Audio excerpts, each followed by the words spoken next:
Assalamualaikum warahmatullahi wabarakatuh. Kami dari kelompok 5 akan mempresentasikan hasil diskusi kelompok kami tentang makomat dalam tasawuf, yaitu fakir dan zuhud.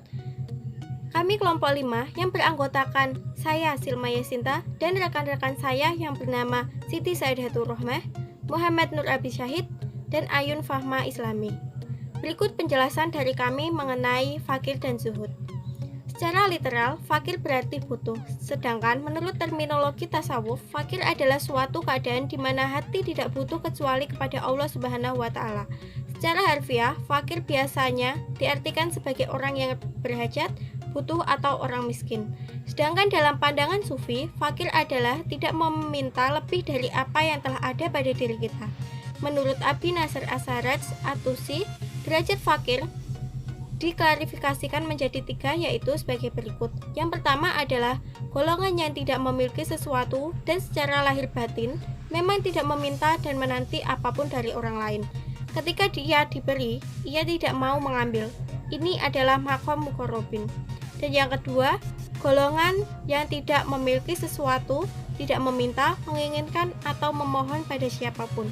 Ketika diberi tanpa meminta, ia menerima. Ini adalah makom al-sidikin. Dan yang terakhir, yang ketiga adalah golongan yang tidak memiliki sesuatu dan ketika membutuhkan ia mengutarakan keinginannya pada sebagian saudaranya yang ia ketahui bahwa saudaranya akan senang dengan ungkapan pengaduannya tersebut. Maka sesungguhnya memecahkan permasalahannya adalah nilai dari sodako. Dan hadis tentang fakir. Pengertian fakir dalam tasawuf diartikan sebagai pribadi yang tidak lagi terpaut dunia, keterpautan semata-mata pada Tuhan. Ayat Al-Quran yang dirujukan yaitu Al-Fatir ayat 15, yang artinya, "Ya Allah, hidupkanlah aku dalam keadaan miskin, dan matikanlah aku dalam keadaan miskin, dan kumpulkanlah aku pada hari kiamat dalam rombongan orang-orang miskin." Hadis riwayat Ibnu Majah. Contoh sikap dan perilaku fakir. 1. Tidak meminta rizki kecuali hanya untuk menjalankan kewajiban-kewajiban. Kalau diberi diterima, tidak meminta tetapi tidak menolak. 2. Mendisiplinkan diri dalam mencari dan memanfaatkan fasilitas hidup. 3. Berhati-hati terhadap pengaruh negatif yang diakibatkan oleh keinginan kepada harta kekayaan. 4. Menerima atau memanfaatkan segala sesuatu, bersikap wara. Definisi zuhud.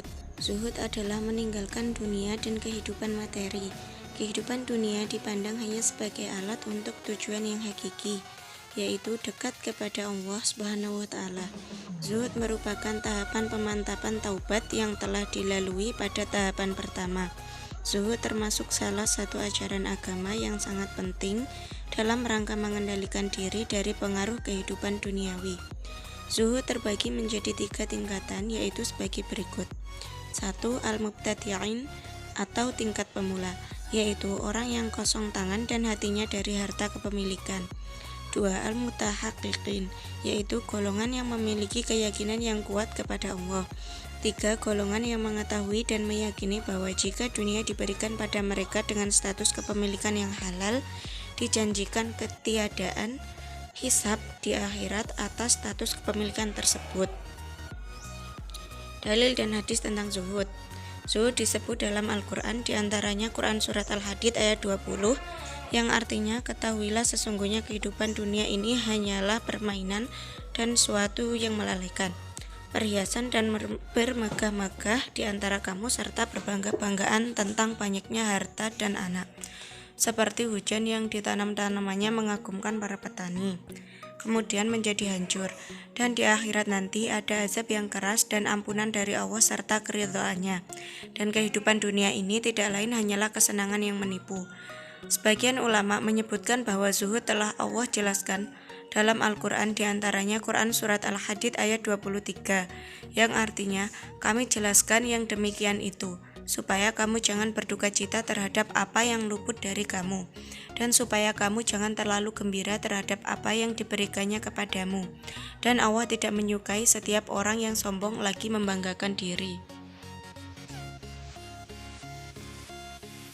Selanjutnya yang terakhir, contoh sikap dan perilaku zuhud. 1. Senantiasa membersihkan diri dari hal-hal yang tidak terpuji.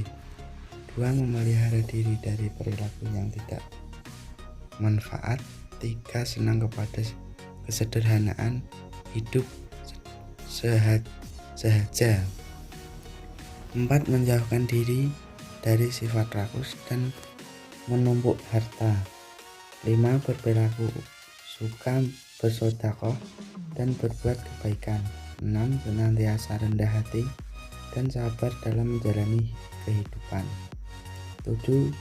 Senantiasa mensyukuri setiap nikmat yang diberikan Allah Subhanahu wa Ta'ala meskipun sedikit. 8. Senantiasa merasa cukup meskipun harta yang dimiliki hanya cukup untuk memenuhi kebutuhan primer. 9. Senantiasa menggunakan harta yang dimiliki sebagai penunjang kesempurnaan ibadah kepada Allah Subhanahu wa Ta'ala. 10. Senantiasa berpenampilan sederhana baik dari segi sandang, papan maupun pangan.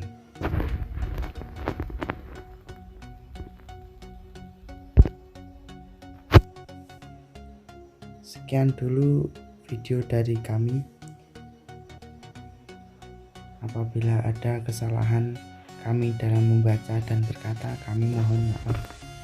Wabillahi taufiq wal hidayah. Wassalamualaikum warahmatullahi wabarakatuh.